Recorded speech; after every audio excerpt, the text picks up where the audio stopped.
Hey, horror fans. Welcome back to Jay versus Horror. I'm Jay, and today, guys, we're going to be talking about 5 underrated horror films that you can watch for free. I'm going to give you a little breakdown of each film, and then down below in the description section, you will see a link for each film. That's right, we're going to give you a link so you can go straight to each movie. You don't have to search for them. Let's get started, guys. The first movie we're going to be talking about today is from 2013. It's called Torment, and it stars Catherine Isabel.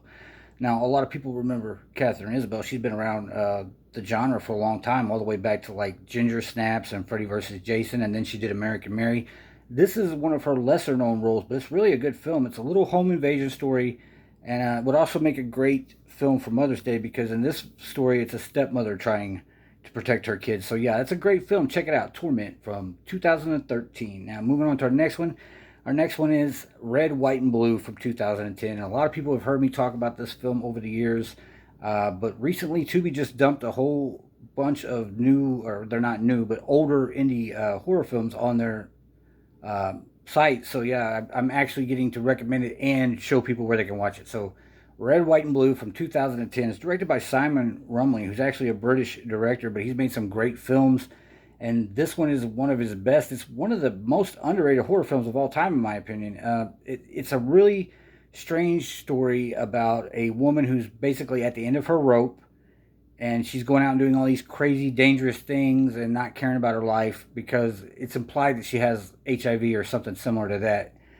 And then she meets a guy who is an ex-army interrogator, and even though she doesn't really want to, they kind of fall in love. And but as this happens, the things she's done in the past come back to haunt her, and it ends with terrifying circumstances for everyone involved. It is a razor sharp thriller. It's also just a very impactful and hard to watch movie at times. It's hard to watch. There's one scene in here that's probably one of the most disturbing things I've ever seen in a horror film.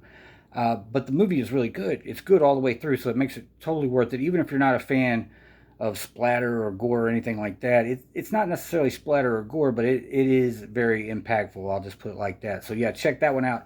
Red, White, and Blue from 2010.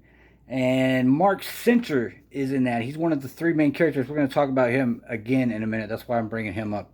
Um, Actually, we're going to talk about him again right now because the next film I'm going to talk about is The Lost from 2008. I've been telling people about this movie since it came out because it's based on a Jack Ketchum book. And if you don't know anything about Jack Ketchum, he's like the king of horror brutality. This guy has written, Off Season. What was the Woman? He wrote The Woman for the Screen with Lucky McKee. So yeah, he's really a great brutal writer. He passed away a few years ago, and I never thought he really got the respect he deserved as a horror icon. And some of this guy's stuff is just it's so brutal that they studios have bought the rights to it and never made the movies because they can't figure out how to make them. This one we're following around a guy named Ray Pye who he seems like a blowhard at first. He's one of these guys that you're like, yeah, sure, you did that, sure, you dated her, sure, you went to that, you saw that, yeah, and he just goes on and on and on. So it's hard to take him seriously, but he has something very much more sinister to him underneath the skin, and the more you watch, the more you become, involved in the movie. It's not that great to begin with. It's very slow. You can tell it's shot very cheap, but the story is there. It's a Jack Ketchum story, and it's here, and you have to follow it through to the end to really get the gut punch from the story. But in my opinion, when it's all said and done, it's worth it. I think you'll also see how this would probably work better as a great novel. And yeah, if you've never heard of Jack Ketchum, go check him out. Great stuff all the way around. So yeah, we're moving on. Our next film is The Corridor, and it is from 2010. And this one is a trippy little movie about a bunch of buddies who go out in the woods. It's similar to like Dreamcatcher in the setup, where these guys were friends since high school.